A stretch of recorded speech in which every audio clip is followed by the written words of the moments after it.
Üzüntülerimizi belirtmek istiyoruz. Gerçekten toplumu bu şekilde daha çok ayrıştırıyorlar. Dün Ankara Beypazarı'nda işte mevsimlik Kürt işçilerine saldırı yapıldığı haberini duyduk ve farklı illerde de buna benzer olaylar yaşandığını duyduk. Gerçekten bu bizleri üzüyor. Bu özellikle bu süreçte PKK'nın güç kaybettiği bir süreçte bu tür olaylar PKK'nın ekmeğine maalesef yağ sürmektedir. PKK bu şekilde daha çok bu tür olaylardan nemalanıp halkı daha da çok kendisine bağlamaktadır. Biz her zaman dediğimiz gibi PKK bütün Kürtleri temsil etmiyor. Kürtlerin temsilcisi PKK, HDP değildir.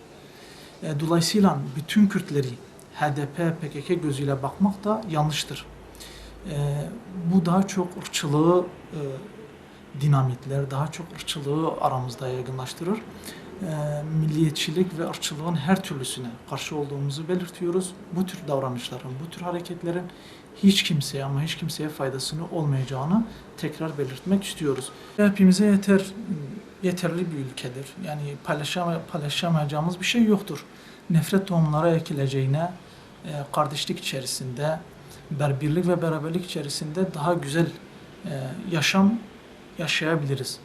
Ancak bunun yerine nefret tohumları ekildiği zaman bunun hiç kimseye faydası olmayacak ve bütün toplumda bundan zararını görecektir. Hepimiz bir geminin içerisindeyiz.